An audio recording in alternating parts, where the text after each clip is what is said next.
में हमने जो मेंबर्स हैं, टाइप स्टडी है यूनिट सेकंड के अंदर वो पढ़ी है। हमने अस्टिलेको के बारे में पढ़ा, हमने पक्सिनिया के बारे में पढ़ा, इसके अलावा एगेरिकस के बारे में पढ़ा। लास्ट जो टॉपिक है यूनिट सेकंड का वो हम आज डिस्कस करेंगे। तो आज का जो हमारा एजेंडा है वो है अल्टरनेरिया। ठीक है, अल्टरनेरिया जो है आपका लास्ट जो मेंबर है या लास्ट टाइप स्टडी बोल सकते हैं आप फंगस की। हमने अभी तक इससे पहले 7 टाइप स्टडीज जो है वो डिस्कस कर ली है। तो आज का जो हमारा मेन टॉपिक है वो है अल्टरनेरिया। इसके अंदर हम क्या क्या पढ़ने वाले हैं, तो इंट्रोडक्शन पढ़ेंगे, इसका वेजिटेटिव स्ट्रक्चर पढ़ेंगे, इसके अलावा हम पढ़ेंगे कि इसका रिप्रोडक्शन मेथड कैसा है एंड देन इसकी लाइफ साइकिल। ठीक है, तो आप देख सकते हैं सबसे पहले जो है अल्टरनेरिया का क्लासिफिकेशन दे रखा है। तो जहां पर किंगडम है माइसिटी, ठीक है, इसके अलावा हमारे पास में जो डिवीजन है वो है एमएस्टिगोमाइकोटा। ठीक है, इसके अलावा सब डिवीजन है ड्यूटेरोमाइकोटिना, क्लास है ड्यूटेरोमाइसिटी। सबसे इंपॉर्टेंट चीज अब यहाँ पर हमको इसको फोकस करना है कि इसकी क्लास कौन सी है, ड्यूटेरोमाइसिटीज। नेक्स्ट है सब क्लास, तो इसके अंदर है हाइपोमाइसिटीज। ठीक है, देन आपकी मोनी जो आपका ऑर्डर है वो है मोनिलियनिस। इसके अलावा फैमिली है डिमेशिएसी। ठीक है, और लास्ट है जीनस जो है हमारा वो क्या है, अल्टरनेरिया। ठीक है, तो अब सबसे पहले हम बात करते हैं इसके हैबिटेट की। तो अल्टरनेरिया जो है, ठीक है, लास्ट मेंबर है हमारा, और हमने अभी देखा कि अल्टरनेरिया जो है वो कौन सी क्लास से बिलोंग करता है। तो इसकी जो क्लास है वो है ड्यूटेरोमाइसिटीज। हमने जो क्लासिफिकेशन सिस्टम पढ़ा है एलेक्सोपोलस और मिम्स का, वहां पर हमने देखा था डिफरेंट क्लासेस जो है वो दी गई थी अकॉर्डिंग टू एलेक्सोपोलस और मिम्स। तो हमने देखा था कि जो जैसे हमने बात करी थी एस्कोमाइसिटीज, बेसिडियोमाइसिटीज, ड्यूटेरोमाइसिटीज, ये सब जो है वो डिफरेंट क्लासेस है किसकी, फंगस की। तो हमारे पास जो क्लास है ड्यूटेरोमाइसिटीज, इसके बारे में हमको देखना है क्योंकि इसका मेंबर जो है वो कौन है, अल्टरनेरिया। हम बोल सकते हैं ड्यूटेरोमाइसिटीज क्लास का एक एग्जांपल बताइए तो अल्टरनेरिया इसका एग्जांपल है।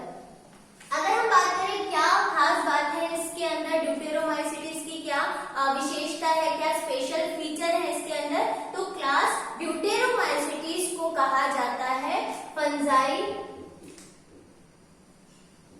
इम्परफेक्टाई।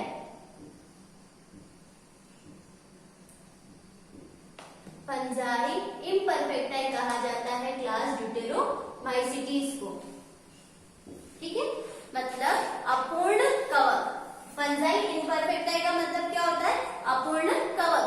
अब जब हम बोल रहे हैं कि ये इम्परफेक्ट है या फिर हम बोल रहे हैं कि ये अपूर्ण है, इसका मतलब इसमें किसी न किसी चीज की कमी है। ठीक है, तो इसको हम फंजाई इम्परफेक्टाई क्यों बोलते हैं, क्योंकि इसके अंदर सेक्सुअल रिप्रोडक्शन जो है उसका या तो अभाव होता है, ठीक है, मतलब इसके अंदर सेक्सुअल रिप्रोडक्शन जो है वो नहीं पाया जाता है ना, या फिर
अपना भोजन प्राप्त करते हैं हम क्या बोलते हैं?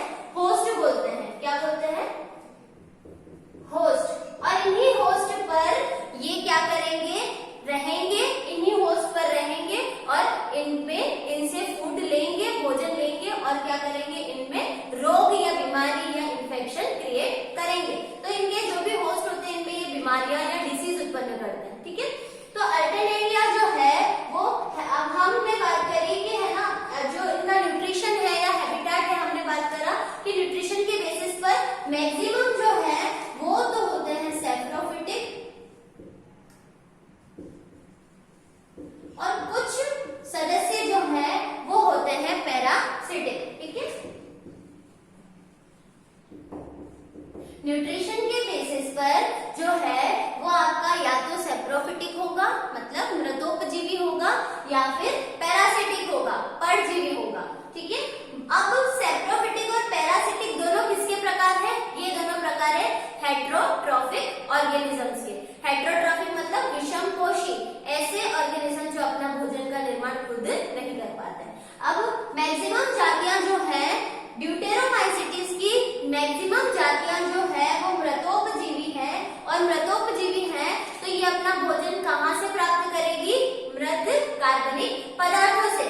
गोबर या फिर सड़ी गली जितनी भी चीजें हैं, फल है ना, नमी वाले स्थान है, जनरली ये वहां पर देखने को मिलती है।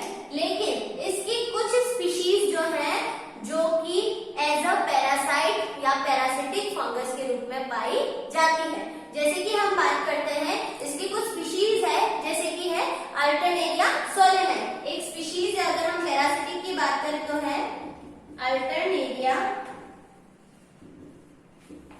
सोलेनाई। ठीक है, एक स्पीशीज है। हम पैरासिटिक की बात कर रहे हैं तो हमने एक स्पीशीज का नाम लिखा है अल्टरनेरिया सोलेनाई। ये एक ऐसा कवक है जो कि पैरासिटिक है, मतलब कि किसी न किसी लिविंग होस्ट पर अपना लिविंग होस्ट पर रहेगा और भोजन प्राप्त करेगा। इसका मतलब ये किसके ऊपर रहेगा या इसका होस्ट कौन है? अल्टरनेरिया सोलेनाई का होस्ट जो है वो है पोटैटो या फिर पोटैटो की फैमिली, मतलब कि आपकी हो जाएगी सोलेनेसी। ठीक है, तो इसका होस्ट है पोटैटो या फिर सोलेनेसी फैमिली, जिसके अंदर ये क्या करता है? डिसीज जो है वो उत्पन्न करता है। क्योंकि ये इसका होस्ट है इसीलिए ये भोजन भी इन्हीं से प्राप्त करता है और इनके पौधों में क्या करेगा? इन्फेक्शन, डिसीज जो है वो उत्पन्न करेगा। ठीक है, तो डिसीज क्या उत्पन्न करता है? तो पोटैटो या फिर सोलेनेसी फैमिली के अंदर उत्पन्न होने वाली डिसीज का नाम है अर्ली ब्लाइट डिसीज। ठीक है, अर्ली ब्लाइट डिसीज जो है इसके बारे में हम यूनिट 5 के अंदर डिस्कस करेंगे कि क्या होता है इसके अंदर। लेकिन जनरल अगर हम देखें तो जो उसकी पत्तियां हैं, मतलब आलू की जो लीफ है, ठीक है, इसके अंदर ये क्या करता है? स्पोर्स जो है वो उत्पन्न करता है। ठीक है,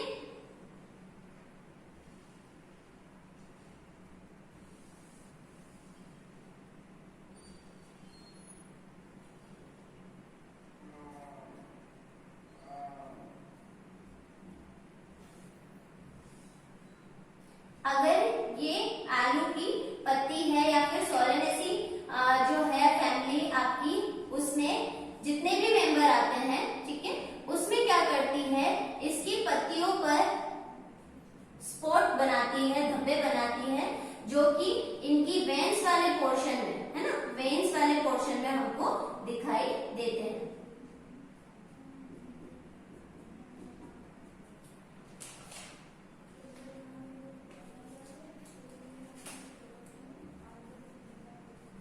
पत्तियों में इस प्रकार से जो है स्पोर्ट्स जो है वो देखने को मिलते हैं और इन्हीं स्पोर्ट्स की वजह से धीरे धीरे ये जो डिसीज है वो आपकी पूरे के पूरे पौधे के अंदर फैल जाती है और क्या करती है?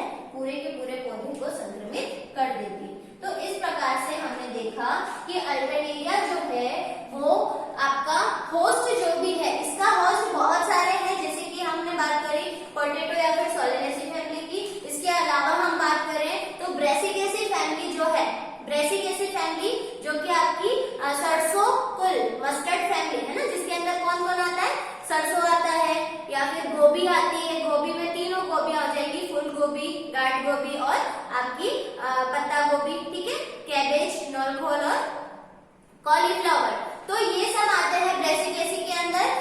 अल्टरनेरिया के कुछ स्पीशीज जो है वो आपकी इस ब्रेसिकेसी फैमिली के अंदर भी डिसीज उत्पन्न करती है। ठीक है, तो जैसे अल्टरनेरिया की वह कौन सी स्पीशीज है जो कि आपकी डिसीज उत्पन्न करती है ब्रेसिकेसी फैमिली के अंदर, तो वो है अल्टरनेरिया ब्रेसिकी। अल्टरनेरिया ब्रेसिकी ये भी पैरासिटिक का ही एग्जांपल हो जाएगा। कौन?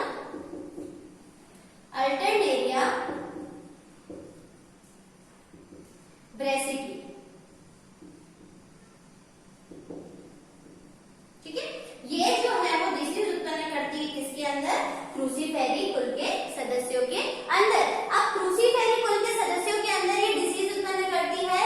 डिसीज का नाम है लीफ स्पॉट ऑफ आपका अल्टरनेरिया या फिर लीफ स्पॉट ऑफ क्रूसीफेरी। तो ये कुछ एग्जांपल्स हो जाएंगे।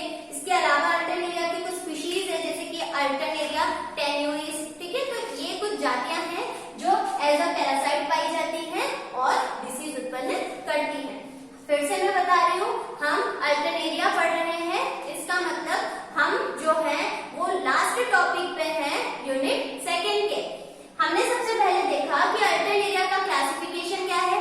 इसके बाद हमने देखा अल्टरनेरिया की जो क्लास है वो है ड्यूटेरोमाइसीटीज। अब जो ड्यूटेरोमाइसीटीज क्लास है उसको हम एक स्पेशल नाम देते हैं जो कि है फंजाई इम्परफेक्टाई, मतलब कि अपूर्ण कवक। ठीक है, अब हम बात करते हैं कि हम इसको अपूर्ण कवक क्यों कहते हैं, क्योंकि इसके अंदर सेक्सुअल रिप्रोडक्शन का अभाव होता है। सेक्सुअल रिप्रोडक्शन में जो फर्टिलाइजेशन है, मियोसिस है, ये सारी प्रोसेसिंग जो है उनका अभाव होता है। अब हमने बात करी हैबिटेट क्या है। हैबिटेट का मतलब होता है कि इसका आवास कैसा है। तो हमने बात करी कि बहुत सारी अल्टरनेरिया की जो जातियां हैं वो है आपकी सेप्रोफिटिक और कुछ जातियां जो है वो है पैरासिटिक। अब सेप्रोफिटिक है तो कोई प्रॉब्लम नहीं है, वो डेड और डिकेन ऑर्गेनिजम्स पर मिलेगी, मतलब कि मरी हुई चीजों पर मिलेगी, क्योंकि हम इसको क्या बोलते हैं? मृतोपजीवी। इसके अलावा जो पैरासिटिक है, मेन पॉइंट यहाँ पर आता है, पैरासिटिक हमेशा लिविंग ऑर्गेनिज्म पर मिलेगा, जीवित जीवों पर मिलेगा। और जब ये जिन जीवित जीवों पर रहता है हम उन जीवित जीवों को क्या बोलते हैं? होस्ट बोलते हैं। तो ये होस्ट में रहता है और होस्ट से भोजन ग्रहण करता है और होस्ट को इन्फेक्टेड करता है, इसका मतलब रोग उत्पन्न करता है। हमने बात करी कि अल्टरनेरिया की कुछ स्पीशीज है जैसे कि अल्टरनेरिया सोलेनाई। अल्टरनेरिया सोलेनाई जो है वो पोटैटो के अंदर या फिर आलू या फिर सोलेनेसी फैमिली के अंदर जो डिसीज उत्पन्न करता है वो है early blight disease of potato. ठीक है, इस तरह से जो है वो पत्तियों के ऊपर स्पोर्स जो है, धब्बे जो है वो क्रिएट करता है। धीरे धीरे ये पाउडर फॉर्म में पूरी की पूरी पत्ती और पत्ती के बाद में पूरे जो है प्लांट को खराब कर देती है। इसके अलावा हमने देखा अल्टरनेरिया ब्रेसिकी, ये एक स्पीशीज है जो कि ब्रेसिकेसी कुल के सदस्यों को इन्फेक्टेड करती है। इसके अलावा अगर हम बात करें तो अल्टरनेरिया टेन्यूइस जो है वो भी आपकी एक स्पीशीज है। तो ये सब जो है वो आपके लिविंग ऑर्गेनिजम्स को क्या करते हैं? इन्फेक्टेड करते हैं। ठीक है, गेहूं के ऊपर भी अल्टरनेरिया की कुछ स्पीशीज जो है वो आपका इन्फेक्शन क्रिएट करती है, जैसे अल्टरनेरिया टेन्यूइस जो है वो गेहूं के ऊपर इन्फेक्शन डालती है। ठीक है, नेक्स्ट अगर हम इसकी पीपीटी के अंदर देखें, हैबिटेट दे रखा है यहाँ पर, it is cosmopolitan in nature, मतलब कि जो आपका अल्टरनेरिया है वो विश्वव्यापी है, पूरे विश्व के अंदर इसकी जातियां जो है वो देखने को मिलती है। इट्स स्पीशीज आर सेप्रोफाइट्स और पैरासाइट्स, मतलब कुछ मृतोपजीवी होंगी और कुछ आपकी परजीवी होंगी। सेप्रोफाइट होगी तो कहाँ रहेगी? स्पीशीज ओरिजिनेट ऑन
ब्रांचेस बहुत सारी होती है इसके अंदर और बाइवॉल्ड होता है ये, ठीक है। और मल्टी न्यूक्लिएटेड होता है, इसका मतलब कि इसके अंदर न्यूक्लियस जो है वो एक से ज्यादा होते हैं।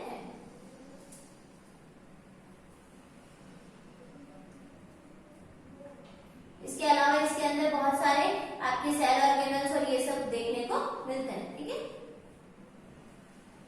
तो ये जैसा नॉर्मल कोनिडिया का या नॉर्मल माइसीलियम जो होता है सेम वही स्ट्रक्चर है, बाइवॉल्ड है, बाइसेंट्रिक आपके न्यूक्लियस है इसके अंदर, और जो है ये सब सेप्टा जो है वो इसके अंदर देखने को मिलते हैं। इसके अलावा ये न्यूक्लियस हो जाएंगे, ठीक है, और ये आपका ब्रांचेस हो जाएंगी किसकी, माइसीलियम की। तो माइसीलियम की बातें होगी कि माइसीलियम जो होता है वो ब्रांच होता है, मल्टी न्यूक्लिएटेड होता है और सेपरेट होता है।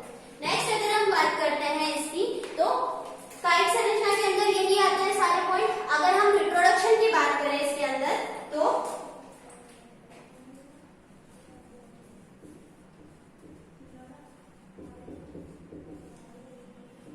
रिप्रोडक्शन के बेसिस पर हमने पहले ही बोल दिया कि ये फंजाई इम्परफेक्टा ही है, इसके अंदर लैंगिक जनन का अभाव होता है। तो इसके अंदर रिप्रोडक्शन मेथड केवल एक ही चलता है जो कि है एसेक्सुअल मेथड ऑफ रिप्रोडक्शन। तो रिप्रोडक्शन मेथड क्या है, एसेक्सुअल रिप्रोडक्शन, ठीक है।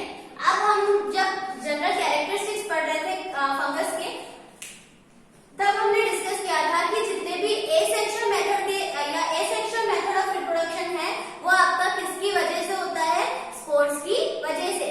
और वो स्पोर्स जो होते हैं, चाहे वो कोनिडिया हो, स्पोरेंजिया हो, वो माइसीलियम के ऊपर ही बनते हैं, है ना, माइसीलियम के ऊपर ही इनका निर्माण होता है। तो जनरली जो आपका अल्टरनेरिया है इसके अंदर जो रिप्रोडक्शन मेथड चलता है वो एसेक्सुअल रिप्रोडक्शन मेथड है, और एसेक्सुअल जो रिप्रोडक्शन है वो किसके थ्रू होता है, बाय कोनिडिया। किसके द्वारा होता है, कोनिडिया के द्वारा, ठीक है। और कोनिडिया का जो उत्पत्ति होती है, कोनिडिया हमेशा कहाँ लगते हैं, माइसीलियम के ऊपर लगते हैं, मतलब इनके शरीर के ऊपर लगे होते हैं। जनरल हम ये स्ट्रक्चर देखते हैं जिसके ऊपर कोनिडिया 4 होता है, कोनिडिया 4 के ऊपर बहुत सारे कोनिडिया लगे होते हैं। और ये कोनिडिया जब फेवरेबल कंडीशन आती है क्या करते हैं, आपने मेन जो प्लांट है उससे अलग हो, मतलब मेन माइसीलियम से अलग हो जाते हैं, और अलग होने के बाद में अपना जो पर्टिकुलर इनका होस्ट है उनके ऊपर जाने के बाद में अपना माइसीलियम जो है वो बना देते हैं, ठीक है। तो कोनिडिया हमने क्या बोला, कोनिडिया का निर्माण कहाँ होता है, माइसीलियम के ऊपर, इसलिए हम इसको बोलते हैं एक्सोजिनस, है ना, बहिर्जात। क्या बोलते हैं, एक्सोजिनस या फिर बहिर्जात, है ना। कोनिडिया जो होते हैं उनकी उत्पत्ति एक्सोजिनस की होती है, बहिर्जात रूप से होती है, जो कि कोनिडिया के बाहर की ओर, ऊपर की ओर लगते हैं। कहां पर लगते हैं ये, कोनिडियो 4 पर। कहां पर लगते हैं ये, कोनिडियो 4 पर। कोनिडियम धरों के ऊपर हम देखते हैं कि कोनिडिया जो है वो फॉर्म होते हैं। लेकिन इनके कोनिडिया की कुछ विशेषताएं हैं कि इनका जो कोनिडिया है वो होता है सेप्टेट। अभी तक हमने क्या देखा था, अभी तक हमने देखा था कि जो माइसीलियम होता है जनरली वो सेप्टेट होता है। इसका माइसीलियम तो सेप्टेट है ही, इसके अलावा इसका कोनिडिया भी कैसा है, सेप्टेट, ठीक है। इसका कोनिडिया की विशेषता क्या हो जाएगी कि ये कैसा होता है, सेप्टेट होता है।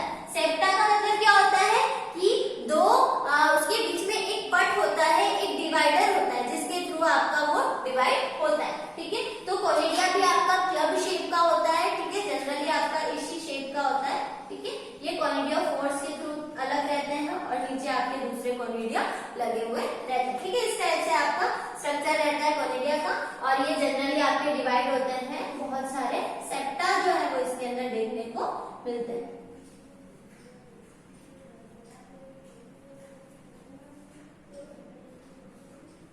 तो यहाँ पर विशेषता क्या होगी कि कोनिडिया खुद भी आपके डिवाइड है थ्रू आपके सेप्टा, ठीक है, सेप्टा के थ्रू ये भी डिवाइडेड होते हैं और कोनिडिया 4 के ऊपर लगे होते हैं।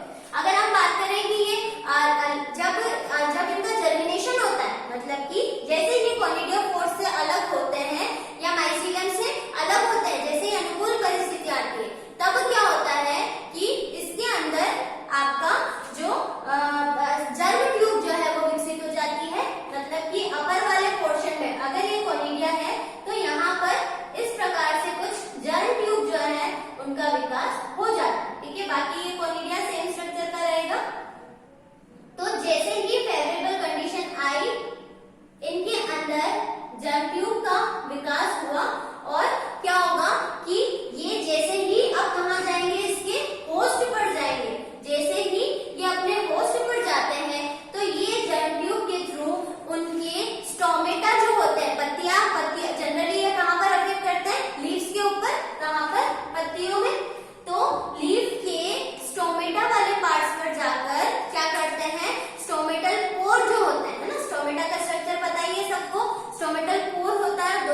और एट द एंड वहां पर अपना माइसीलियम बना देता है। इस प्रकार से अल्टरनेरिया जो है उसके कोनिडिया जो है वो एक स्वस्थ पौधे को संक्रमित कर देते हैं। अब स्वस्थ पौधे मतलब इसके होस्ट, अब इनके होस्ट हमने पहली बार कर ली कि ये सोलेनेसी फैमिली हो सकती है, ये ब्रेसिकेसी फैमिली हो सकती है। इसके अलावा ये आपका वीट जो है गेहूं को भी संक्रमित करता है। तो सभी की पत्तियों पर जनरली ये क्या करता है, स्पोर उत्पन्न करता है। ठीक है, तो ये आपका स्ट्रक्चर है अल्टरनेरिया के बारे में। वेजिटेटिव स्ट्रक्चर हो गया, हमने माइसीलियम देख लिया कैसा होता है। रिप्रोडक्शन मेथड देख लिया, हमने बोला है कि केवल एसेक्सुअल रिप्रोडक्शन होता है, वो भी बाय कोनिडिया होता है। कोनिडियोफोर पर लगे होते हैं, सेप्टेड होते हैं, आपका फ्लास्क शेप का या क्लब शेप हम बोल सकते हैं होते हैं। एक्सोजिनस भी होते हैं, मतलब इनकी उत्पत्ति बाहर की तरफ होती है। माइसीलियम, ये जो जनरल इनका माइसीलियम है और ये माइसीलियम के बाहर की तरफ इस तरह से लगते हैं। कोनिडियोफोर पर लगते हैं और हमने बोला कि जब फेवरेबल कंडीशन आती है इनका जर्मिनेशन होता है, क्या निकलती है, जर्म ट्यूब। ये जो जर्म ट्यूब है इसी के थ्रू ये होस्ट पर जाते हैं और होस्ट पर ज्यादातर पत्तियों पर इंफेक्शन क्रिएट करते हैं। तो जैसे ये होस्ट पर गए उनकी पत्तियों पर जाकर के क्या करेंगे, स्टोमेटल पोर के थ्रू उसके अंदर एंटर करेंगे और फिर अपना माइसीलियम जो है वो वहां पर स्थापित करेंगे। तो इस प्रकार से ये वृद्धि करेंगे और पत्तियों में स्पोर जो है वो बनते रहेंगे। अब होगा क्या, जैसे इन्होंने इन्फेक्शन क्रिएट कर दिया तो क्या होगा, पत्ती वाला जो एरिया है वो पूरी तरह से डिस्ट्रॉय होना स्टार्ट होगा। धीरे धीरे ये जो डिसीज है वो पूरे प्लांट में फैलेगी और जो एट द एंड उनके अंदर जो फ्रूटिंग होने वाली है वो भी पूरी तरह से डैमेज हो जाती है। तो इस प्रकार से अल्टरनेरिया का जो सर्कल है वो स्टार्ट रहता है। ठीक है, लास्ट अगर लाइफ साइकिल की बात करें तो लाइफ साइकिल में हमेशा हम क्या करते हैं, सेक्सुअल और एसेक्सुअल रिप्रोडक्शन को एक फ्लो चार्ट में मेंटेन करते हैं। एक ही फ्लो चार्ट के अंदर हम दोनों चीजों को लेते हैं। लेकिन हम अगर अल्टरनेरिया की बात करें तो यहाँ पर सेक्सुअल रिप्रोडक्शन का कोई कंसेप्ट ही नहीं है। तो बचा क्या, केवल एसेक्सुअल रिप्रोडक्शन, वो भी सेम आपका कोनिडिया के थ्रू हो रहा है। तो माइसीलियम के ऊपर बनता है कोनिडियोफोर, कोनिडियोफोर के ऊपर बनता है कोनिडिया। जब फेवरेबल कंडीशन आती है जर्म ट्यूब बनती है, होस्ट में एंटर करती है, वापस नया माइसीलियम बना देती है। तो इस तरीके से इसकी लाइफ साइकिल जो है वो कंटिन्यूअसली चलती रहती है। हम स्लाइड के अंदर देख सकते हैं काइट संरचना, vegetative structure. The mycelium of Alternaria is branched, septate and light brown in colour. अगर हम इसके कलर की बात करें तो ये लाइट ब्राउन कलर का जनरली होता है। इसके अलावा हम बात करें कि है ना, its cells are multi nucleated होते हैं इनकी कोशिकाएं। The colour of fungus grows darker as it ages, मतलब जैसे जैसे इसका कवकजाल की उम्र बढ़ती है वैसे वैसे इसका कलर जो है वो और ज्यादा डार्क होता जाता है। In the initial state of fungal infection of parasitic species they are intercellular but after some times they become intracellular, मतलब बाद में जो है वो कोशिकाओं के अंदर जो है वो इन्फेक्शन डालते हैं। एसेक्सुअल रिप्रोडक्शन की बात करें तो हमने बोला कि ये जो है वो आपका इनकम्प्लीट फंजाई है या फिर फंगस इनपरफेक्ट फंगस है। तो हम इसको क्या बोलते हैं, जिसके अंदर आपका सेक्सुअल रिप्रोडक्शन जो है वो नहीं होता है, सेक्सुअल फेजेस का अभाव होता है। एसेक्सुअल रिप्रोडक्शन होता है तो किसके द्वारा होता है, कोनिडिया के द्वारा। एक्सोजिनस स्पोर्स होते हैं, एक्सोजिनस का मतलब क्या होता है, बाहर की तरफ लगने वाले बीजाणु। The conidia are produced singly और सीरीज और in a chain on the conidiophore, या तो सिंगल होगा या फिर चेन में लगा हुआ होगा। जनरली हमने चेन ही देखी इसकी। फिर कोनिडियम कैन बी ऑक्लेवेट, ठीक है, ओवोवेट और मल्टीसेलुलर होते हैं। ठीक है, both transverse and longitudinal septums are found in them. हमने देखा कि जो आपका ट्रांसवर्स और लॉन्जिट्यूडिनल मतलब कि एक कोनिडिया के अंदर बहुत सारे पट होते हैं, सेप्टा होते हैं, जिसमें से कुछ तो ट्रांसवर्स होते हैं और कुछ होते हैं लॉन्जिट्यूडिनल। इसके अलावा number of septa can be from range of from 5 to 10। से 10 तक इसके अंदर कोनिडिया जो है वो हो सकता है।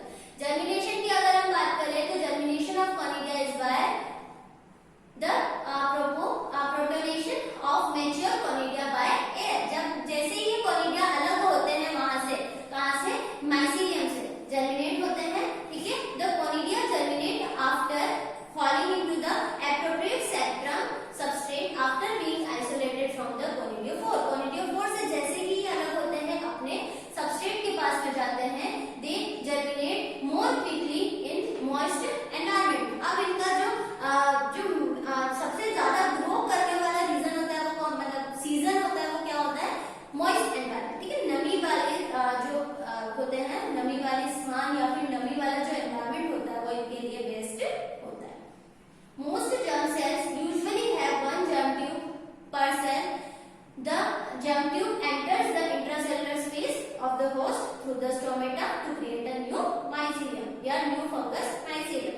germ tube के थ्रू ये आपके स्टोमेटा के अंदर, पत्तियों के स्टोमेटा के अंदर एंटर करते हैं और एट द एंड वहां पर डिसीज जो है वो फंगल माइसीलियम जो है वो बना देते हैं। हमने यहाँ पर देखा था इनका जो स्ट्रक्चर है, ये जनरली एक माइसीलियम का स्ट्रक्चर आप देख सकते हैं, ये वाला, ठीक है। तो माइसीलियम में इनका ब्रांच है, ठीक है, सबके माइसीलियम ऑलमोस्ट सेम ही दिखते हैं। इसके अलावा ये जो स्ट्रक्चर है आपका, ये कोनिडिया का स्ट्रक्चर है। ये जो स्ट्रक्चर है पूरा, ये आपका किसका स्ट्रक्चर है, कोनिडिया का। कोनिडियोफोर पर लगे होते हैं, कोनिडियोफोर माइसीलियम पर लगे होते हैं, ब्रांच्ड होते हैं, ठीक है। तो ये जो जनरल स्ट्रक्चर आप यहाँ पर भी बीच में भी देख सकते हैं, तो ये इनके कोनिडिया जो है वो इस टाइप से दिखते हैं। आप देख सकते हैं बहुत सारे जो है सेप्टा जो है इन सब के अंदर पाए जाते हैं। यही कोनिडिया दूसरी जगह पर जाकर होस्ट के पास जाकर के आपका क्या करेंगे, डिसीज, इंटरसेलुलर स्पेसेस में जाएंगे, डिसीज क्रिएट करेंगे। यहाँ पर आप देख सकते हैं जो इन्फेक्टेड माइसीलियम है या हाइफी है, यहाँ पर कोनिडिया का सेपरेशन हुआ, ठीक है। ये जो है आपका इस टाइप से आपका ये स्पोर्स जो है पत्ती के ऊपर बने। जनरली अगर हम इधर से देखें तो ये जो ब्राउन स्पॉट है वो बने, वहां पर से आपका माइसीलियम बना, कोनिडियोफोर बने, कोनिडिया अलग हुआ, सेकेंडरी इन्फेक्शन और वापस से, ठीक है। तो ये कुल मिलाकर इन्फेक्टेड प्लांट्स जो है या फिर सीड जो, अगर हम इन्फेक्टेड सीड उगाएंगे, बोएंगे, तो उससे बनने वाला जो प्लांट है वो खुद ही आपका इन्फेक्टेड क्रिएट होगा। तो वहां से फिर आपका जो है वो डिसीज साइकिल कंटिन्यूअसली चलता रहेगा। तो इस तरीके से हमारा जो अल्टरनेरिया है वो फिनिश होता है और हमारी जो सेकेंड यूनिट है वो भी फिनिश होती है, जिसके अंदर हमारे 4 टाइप स्टडी और इकोनॉमिक